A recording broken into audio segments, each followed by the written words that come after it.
네, 자 오늘은 어떤 종목일까요? 종근당, 나인테크, 한솔 테크닉스입니다.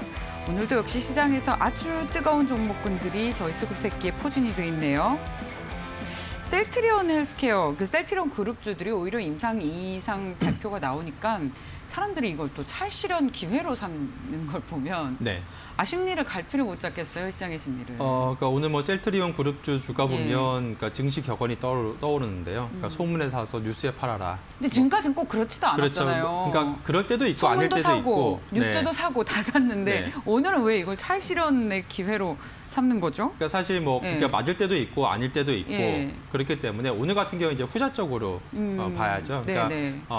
그동안에 이제 기대감에 그러니까 셀트리온 그룹주의 주가 보면 흐름 보시면 아시겠지만 정말 올해 지난해부터 정말 엄청나게 주가가 상승을 올랐죠. 했잖아요. 예. 그러니까 그러한 이유가 아시다시피 코로나 치료제에 대한 기대감이 가장 컸거든요. 근데 이 부분이 어느 정도 이제 임상 2상 결과를 이제 발표를 하면서 일단은 주가에는 선반영된 측면이 크기 때문에 사람들이 이 뉴스 시점까지는 기대감, 즉 이제 기대감에 따른 모멘텀이 부각이 됐다가 어느 정도 이 뉴스를 기점으로 차익 실현 매물이 나온 게 아닐까 싶고요.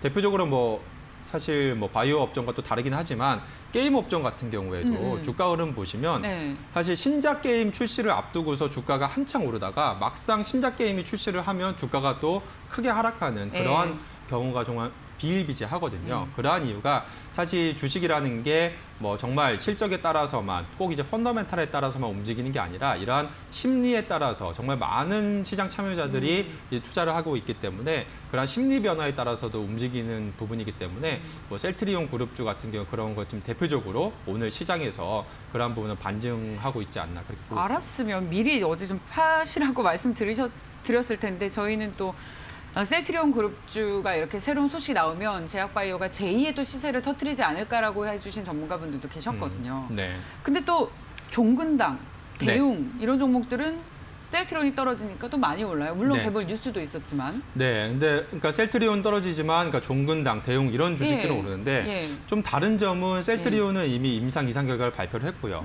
종근당, 뭐 대웅 같은 경우 아직 기대감이 남아 아직 있죠. 기대감이 있다. 그렇죠. 그런 그래서 차이점이 있군요. 오늘 말씀드린 예. 뭐 종근당을 좀 보시게 되면 네. 종근당도 주가가 지난해 12월부터 본격적으로 이제 레벨업 되기 시작했거든요. 네, 맞아요. 그때 이제 레벨업 되기 시작했던 결정적인 이유가 바로 이제 종근당의 그런 혈액 항응고제 및 그런 급성 췌장염 치료제인 그 나파벨탄이라는 치료제가 있는데 이게 이제 코로나19 치료제로서의 가능성이 이제 부각이 되면서 현재 임상 이제 진행을 하고 있는 상황인데 부각이 되면서 이제 본격적으로 이제 주가가 상승하기 시작을 한 거거든요.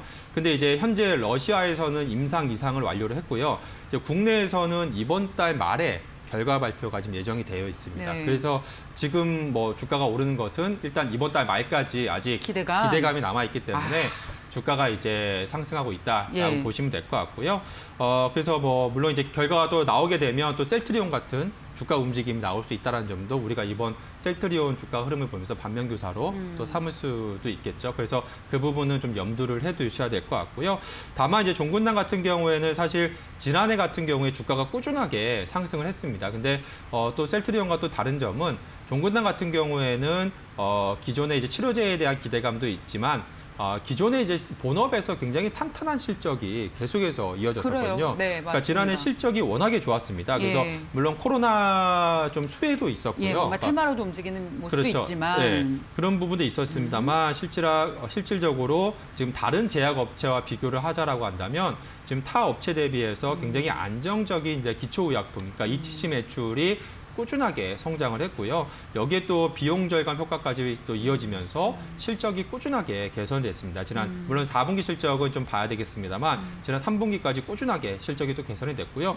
여기에 또 종근당 같은 경우에는 우리 국내 이제 제약 바이오 업계 내에서 가장 많은 R&D 투자 비용을 이제 지출하는 게 바로 이제 종근당이거든요. 네, 그만큼 투자를 굉장히 좀 많이 하는군요. 네, 투자를 또 많이 하고 있고 그만큼 또 파이프라인을 많이 지금 가지고 있는 상황이기 때문에 향후에 이러한 주요 파이프라인들의 그러한 또 임상 진행 상황에 따라서 또 기업 가치가 레벨업 될 수 있다는 점, 그러한 좀 모멘텀들이 계속해서 좀 주가 상승에 좀 긍정적인 영향을 미치고 있다라고 보시면 될 것 같습니다. 얘기 짧게 대답해 주신다면 지금 신규 진입도 권하세요? 종근당 같은 경우에는 충분히 가능하지 않을까 싶습니다. 일단 그렇군요. 네, 단기적인 뭐 트레이딩 컨셉으로 봤을 때도 네. 앞서 말씀드린 것처럼 이번 달 말까지 그런 치료제의 기대감도 있고요. 또 중장기적 관점으로 봤을 때도 안정적인 본업의 실적과 더불어서 이러한 파이프라인들의 그런 그 가치가 계속해서 높아질 수 있다는 네, 점에서 알겠습니다. 충분히 중장기적 관점에서도 여전히 좀 매력적인 주식이 아닌가 그렇게 네. 보고 있습니다.